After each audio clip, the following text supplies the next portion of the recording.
নমস্কার, আমি সায়নী। সাহিত্য সাসপেন্সের আর একটা নতুন পর্বে আপনাদের স্বাগত জানাচ্ছি। শুরু করছি আজকের গল্প, লেখক হরিনারায়ণ চট্টোপাধ্যায়ের লেখা অমরধাম। মাসখানেক ধরে শরীরটা খারাপ হয়েছে।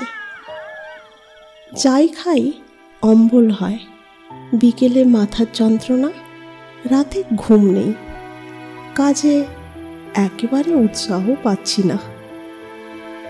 পাড়ার ডাক্তার বলল, ঔষধে সাময়িক উপকার হতে পারে, স্থায়ী কিছু হবে না।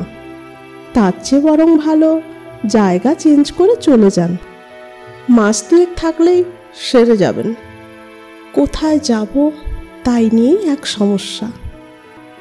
এক এক বন্ধু এক এক রকম উপদেশ দিতে লাগলো। কেউ বলল ভুবনেশ্বর, কেউ বা হাজারিবাগ, আবার কেউ বা দেওঘর। কি করব, কোথায় যাব যখন ভাবছি, তখন হঠাৎ অমলের সঙ্গে দেখা হয়ে গেল। অফিস থেকে বেরিয়ে ফাঁকা ট্রামের জন্য অপেক্ষা করছি। আচমকা পিঠে তার স্পর্শ, ফিরে দেখি অমল। কলেজ ছাড়ার পর অমলের সঙ্গে দেখা হয়নি। আমাকে দেখে অমল বলল, চেহারা যে বড্ড খারাপ হয়ে গেছে, কি ব্যাপার? কি ব্যাপার বললাম। শুনে অমল বলল, ওসব ভুবনেশ্বর দেওঘরের চিন্তা ছেড়ে দাও, ওখানে কিছু হবে না। তুমি মিলনপুরে চলে যাও, 3 দিনে তোমার অম্বল সেরে যাবে। মিলনপুর? মিলনপুর কোথায়? কখনো তো নাম শুনিনি। বেশি লোক নাম শোনেনি বলেই তো জায়গাটা এখনো ভালো আছে। ভিড় হলেই জলবায়ু বদলে যায়। যাব কি করে, থাকবো কোথায়? কোনো অসুবিধা নেই, আমার বাবা একটা বাংলো কিনেছিল মিলনপুরে। এখন কেউ যাই না, আমিও তো এখন অন্য জায়গায় থাকি। তবে লোক আছে, তার কাছে আমার নাম করো, কোনো অসুবিধা হবে না। অমল আরও বলল, গিরিডি স্টেশনে নেমে 13 মাইল, মিলনপুরে নেমে অমরধাম বললেই যে কোনো লোক দেখিয়ে দেবে। তুমি চলে যাও, শরীরটা সারিয়ে এসো।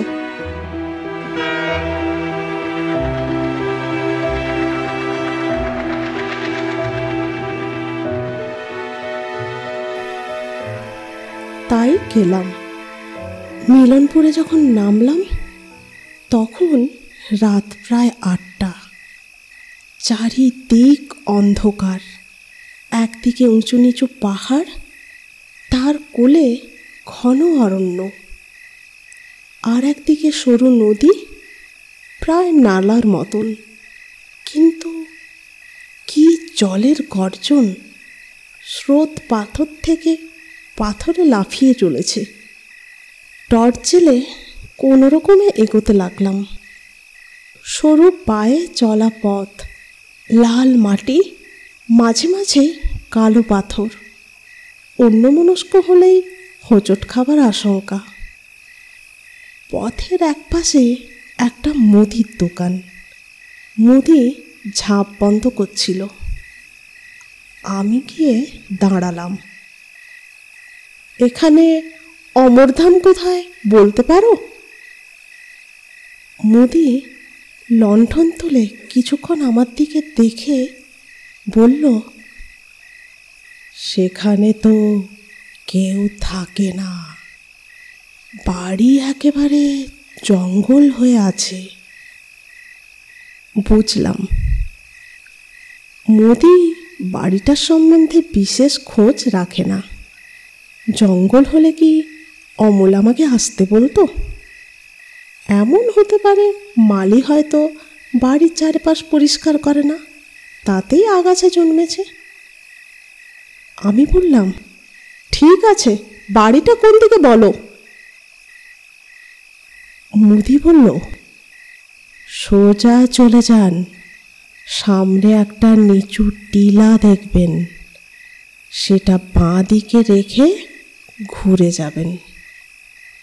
এক জায়গায় গোটা চারেক শাল গাছের মেলা, পাশে সাহেবদের গোরস্থান।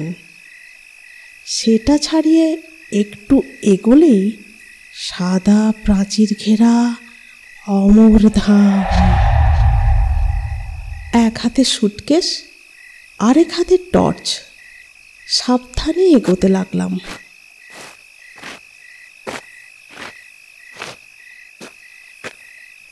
রাত 9টার বেশি হয়নি, কিন্তু এই জনমানবহীন ঘন জঙ্গলে ঘোর অন্ধকার জায়গায় মনে হচ্ছে যেন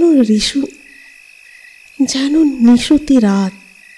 ঝিঁঝি ডাকছে, ঝোপে ঝোপে জোনাকির ঝাঁক, মাঝে মাঝে পায়ের কাছে খড় খড় শব্দ করে কি যেন সরে যাচ্ছে। সাপ হওয়াও বিচিত্র নয়। এক সময়ে নিচু টিলা পেলাম, গোরস্থানও। অন্ধকারে অনেকগুলো আলোর ফুলকি, সম্ভবত শেয়ালের চোখ। বড় শেয়াল, অর্থাৎ বাঘ হওয়াও আশ্চর্য নয়। যাক, অবশেষে অমরধাম পাওয়া গেল। বেশ ভালো বাংলো, অন্তত এক সময়ে বেশ ভালোই ছিল। এখন অযত্নে জায়গায় জায়গায় পলেস্তার খসে ইট বেরিয়ে পড়েছে, জলের পাইপে আগাছা হয়েছে, সামনের চাতাল শ্যাওলায় সবুজ হয়ে আছে। গেট ঠেলতেই ক্যাঁচ করে বিশ্রী একটা শব্দ করে গেট খুলে গেল। ভেতরে গিয়ে জোরে জোরে কড়া নাড়তে লাগলাম।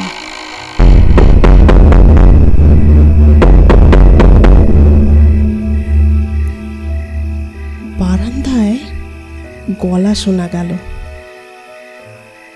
কে? আমি উপর দিকে মুখ তুলে বললাম, আমি অমরের বন্ধু, আমার আসার কথা ছিল। আরে পার্থ না? তোমার জন্যই তো অপেক্ষা করে রয়েছি। দাঁড়াও দাঁড়াও, দরজা খুলতে দিচ্ছি। আমার নিজের খুব অবাক লাগলো। কে লোকটা? আমার নাম জানলো কি করে? তবে কি আমাদের কোনো বন্ধু আমার মতো শরীর সারাতে এখানে এসে উঠেছে? নিচের দরজা খুলতেই খোলা দরজা দিয়ে এক ঝাঁক চামচিকি উড়ে গেল। আর একটু হলেই তাদের ডানা আমার মাথায় লেগে যেত। লম্বা চেহারার একটা লোক আমার দু কাঁধে হাত রেখে বলল, ও পার্থ, কত যুগ পরে দেখা বলো তো। টর্চের আলোটা তার দিকে ফেরালাম। লম্বা পুলক। আমাদের কলেজে দুজন পুলক ছিল, তাই একজন লম্বা পুলক, আরেকজন বেঁটে পুলক। তারপরের কথাটা মনে হতেই মেরুদণ্ড বেয়ে ঠান্ডা প্রবাহ নামল। বুকের শব্দ দ্রুততর। তাই তো শুনেছিলাম বছর 5 আগে টালা ব্রিজের কাছে লম্বা পুলক দুর্ঘটনায় মারা গেছে। পুলক মোটর সাইকেলে ছিল, সামনাসামনি এক লরির ধাক্কা। পুলক আর মোটর সাইকেল দুই একেবারে ছাতু হয়ে গিয়েছিল। কি সারা রাত বাইরে দাঁড়িয়ে থাকবে নাকি? পুলক তাড়া দিল। ভেতরে ঢুকতে ঢুকতে বললাম, না চলো, একটা কথা ভাবছিলাম। কি কথা? শুনেছিলাম দুর্ঘটনায় তুমি মারা গেছো বছর 5 আগে। পুলক খুব জোরে হেসে উঠল।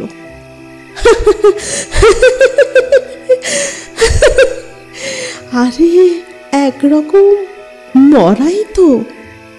দেখ না, বাঁ পায়ে একদম জোর পাই না। হাসপাতাল থেকে সোজা এখানে চলে এসেছি। বলতে নেই, এখন বেশ ভালো আছি ভাই। এখানকার জল হাওয়ায় খুব উপকার পেয়েছি। এসো, ভেতরে এসো। শরীর খুব পরিশ্রান্ত। দাঁড়িয়ে দাঁড়িয়ে আলোচনা করতে আমারও ভালো লাগছিল না। কোনো রকমে কিছু মুখে দিয়ে শুয়ে পড়তে পারলে বাঁচি। স্নান করবে তো? পুলক জিজ্ঞাসা করল। এত রাতে নতুন জায়গায় সাহস হচ্ছে না। আরে গরম জলে স্নান করে নাও, শরীর ঝরঝরে লাগবে। গরম জল এখনই পাঠিয়ে দিচ্ছি। স্নান সেরে বাইরে আসতে দেখি টেবিল সাজিয়ে পুলক বসে আছে, প্লেট ভর্তি গরম ভাত আর মুরগির মাংস। এখানে এত রান্না করে কে? পুলক বলল, রান্না, বাসন মাজা, ঘরদোর পরিষ্কার সবই মোংলা করে। এদেশি লোক, ভারী কাজের। তুমি খাবে না? আমি সন্ধে 6টার মধ্যে খেয়ে নিই। না, তুমি আর বসে থেকো না। নিশ্চয় খুব ক্লান্ত, শুয়ে পড়ো। ওটা তোমার ঘর। এ ঘরে ঢুকেই আশ্চর্য হয়ে গেলাম। সিঙ্গেল খাটের উপর পরিপাটি বিছানা, মাথার কাছে টিপয়ের উপর জলের গ্লাস। ভোরে উঠে আমার যে জল খাওয়ার অভ্যেস, এটা পুলক জানল কি করে? শুয়ে পড়লাম। বিছানায় গা ঠেকানো মাত্র গভীর নিদ্রা। মাঝরাতে প্যাঁচার বিদঘুটে ডাকে ঘুম ভেঙে গেল। মাথার কাছে খোলা জানালা দিয়ে চাঁদের আলো বিছানার ওপর এসে পড়েছে। ঘরে সব কিছু পরিষ্কার দেখা যাচ্ছে। পাশ ফিরে শুতে গিয়েই চমকে উঠলাম। বরফের মতো ঠান্ডা স্পর্শ। চোখ খুলেই রক্ত হিম হয়ে গেল। আমারই বালিশে মাথা দিয়ে একটা কঙ্কাল শুয়ে, একটা হাত প্রসারিত। সেই হাতটাই আমার শরীরে ঠিক ছিল। আর্তনাদ করে উঠে বসলাম। ও মা! কি হলো পার্থ? পুলক খাটের কাছে এসে দাঁড়িয়েছে। কঙ্কালের দিকে আঙুল দেখাতে গিয়েই দেখলাম বিছানা খালি, কোথাও কিছু নেই। না, তুমি নিতান্তই ছেলে মানুষ। সরো, আমি না হয় তোমার পাশেই শুই। লজ্জা পেয়ে মাথা নাড়লাম। না না, তোমায় শুতে হবে না, তুমি যাও। পুলক সরে গেল। ঘুমোবার চেষ্টা করতে করতে নতুন এক চিন্তা মনে এলো। শোবার আগে আমি তো দরজা বন্ধ করে দিয়েছিলাম। তাহলে পুলক ঘরের মধ্যে ঢুকলো কি করে? উঠে আর পরীক্ষা করতে ইচ্ছে হলো না। ঘুমে চোখ বন্ধ হয়ে এলো। পরের দিন সকালে উঠেই দেখলাম ঘরের দরজার ভেতর থেকে খিল দেওয়া। এদিকে ওদিকে চোখ ফিরিয়ে দেখলাম ভেতরে ঢোকার কোনো পথই নেই। তাহলে পুলক কাল রাতে ঘরের মধ্যে ঢুকলো কি করে? দরজা খুলতেই পুলককে দেখলাম বাগানে দাঁড়িয়ে আছে। কাল রাতে তার ঘরে ঢোকার কথা বলতেই সে হেসে উঠল খুব জোরে। তুমি নিশ্চয়ই স্বপ্ন দেখেছ। আমি আবার কখন তোমার ঘরে ঢুকলাম? স্বপ্ন তা হবে, কিন্তু এত পরিষ্কার স্বপ্ন জীবনে কখনো দেখিনি। এখনো চোখের সামনে যেন ঘুমন্ত নরকঙ্কালটা দেখতে পাচ্ছি। মুখ হাত ধুয়ে নাও, মৌলা এখনই চা দিয়ে যাবে। বারান্দায় দুটো বেতের চেয়ার পাতা, মাঝখানে গোল বেতের টেবিল। হাত মুখ ধুয়ে একটা চেয়ারে বসলাম। উল্টো দিকের চেয়ারে পুলক বসে বলল, মৌলা, পার্থবাবু চা নিয়ে এসো। চা আর টোস্ট নিয়ে যে এলো তাকে দেখে আমার সারা শরীর কেঁপে উঠল। এমন বীভৎস চেহারা আমি জীবনে দেখিনি। গায়ে চিমটি কাটলে একটা তিল মাংস উঠবে না, এমনই শীর্ণ চেহারা। চোখ দুটো এত ভেতরে ঢোকা যে আছে কিনা বোঝাই যায় না।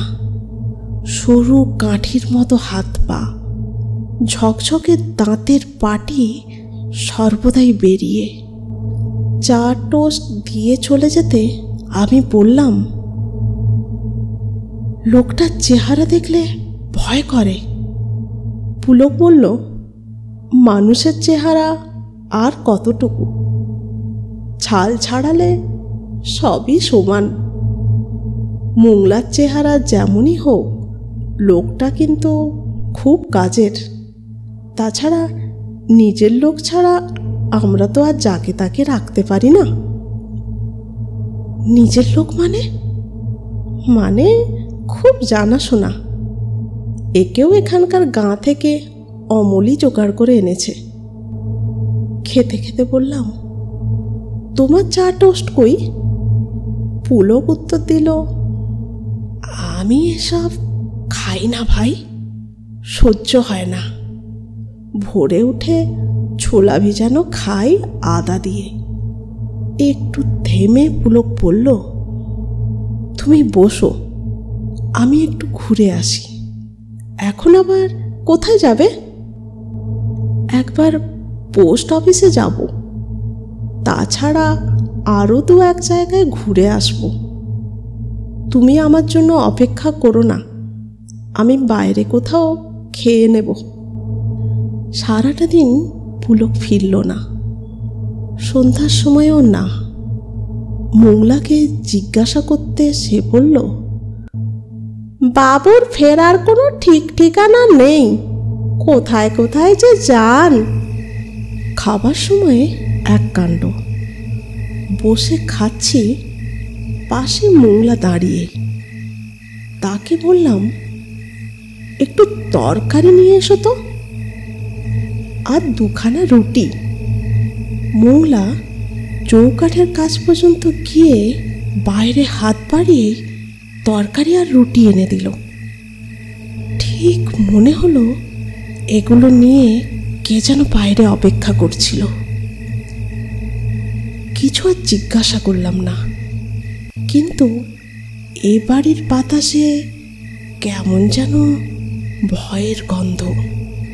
মনে হয় অশরীরী আত্মারা আনাচে কানাচে লুকিয়ে আছে। সেই রাত্রেই দারুণ দৃশ্য চোখে পড়ল। পুলক তখনও ফেরেনি, ঘুমও আসেনি।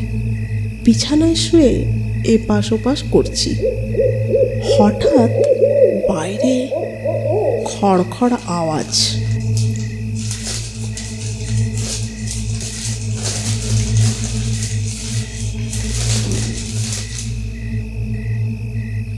বাসা দু হাতে রগড়ালে যেমন শব্দ হয়, ঠিক তেমনি। আস্তে আস্তে উঠে জানালার খড়খড়ি খুলে বাইরে চোখ রাখলাম।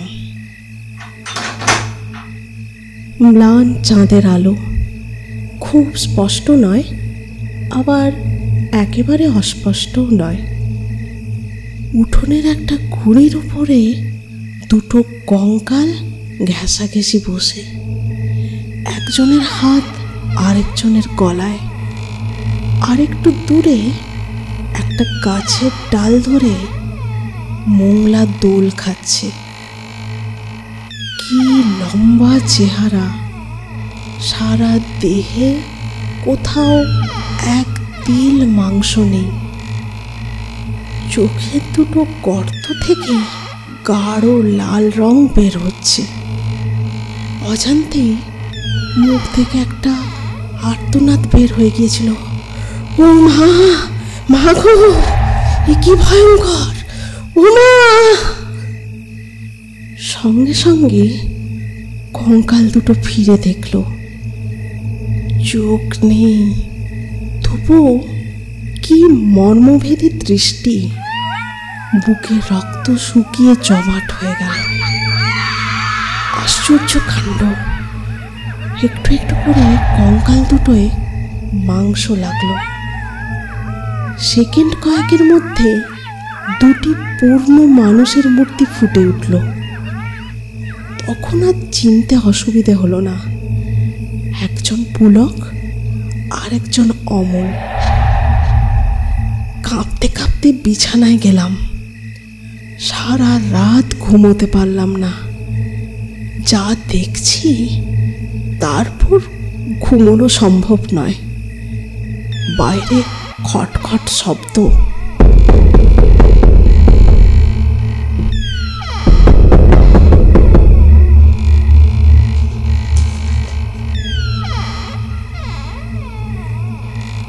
মনে হলো এক দল কঙ্কাল মূর্তি উঠোনে পায়চারি করছে।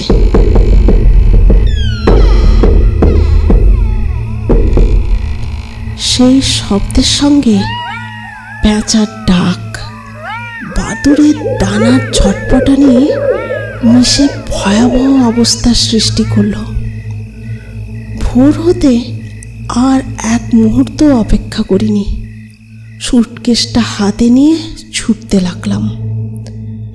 বের হবার সময় রান্নাঘর থেকে বাসনপত্রের আওয়াজ আসছিল।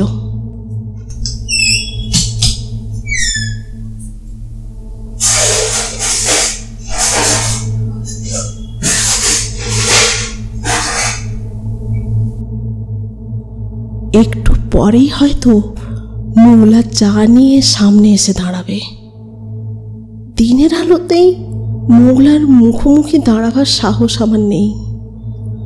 ছুটতে ছুটতে যখন মুদির দোকানের সামনে গিয়ে পৌঁছালাম, তখন মুদি সবে দোকানের ঝাঁপ খুলছে। হাঁপাতে হাঁপাতে বললাম, এক গ্লাস জল। মুদি আমাকে দেখে অবাক, বোধহয় জীবন্ত দেখবে আশাও করেনি। জল দিয়ে জিজ্ঞাসা করল, আপনি অমরধাম থেকে আসছেন? হ্যাঁ হ্যাঁ। খাওয়া দাওয়া কি করতেন? মুদির কাছে কিছু বলতে ইচ্ছে হলো না, শুধু বললাম, কেন? মোংলা রাঁধত। মুদির মুখটা হাঁ হয়ে গেল, দুটো চোখ বিস্ফারিত। কাঁপা গলায় বলল, মোংলা মানে মোংলা মুন্ডা? মোংলাকে তো বছর 5 আগে অমরধামের এক গাছের ডালে ঝুলন্ত অবস্থায় পাওয়া গিয়েছিল। আত্মহত্যা। কি জানি, অনেকে বলছিল বিষয় সম্পত্তি নিয়ে গোলমাল হওয়ায় ভাইপোরাই নাকি মেরে ঝুলিয়ে রেখেছিল। আর দাঁড়ায়নি। গিরিডি না পৌঁছানো পর্যন্ত শান্তি নেই। অমরধামের বাসিন্দারা গন্ধ শুকে শুকে হাজির হলেই সর্বনাশ। বাকিটা শুনলাম গিরিডি স্টেশন মাস্টারের কাছে। ওই বাড়ির অমলবাবু মাঝে মাঝে আসা যাওয়া করতেন। বছর 2 আগে তাকে ঘাড় মটকানো অবস্থায় বাড়ির সামনে পাওয়া গিয়েছিল। গিরিডি থেকে পুলিশের কর্তা গিয়েছিল, কিন্তু খুনের কোনো হদিস নেই। মাথাটা ঘুরে উঠল।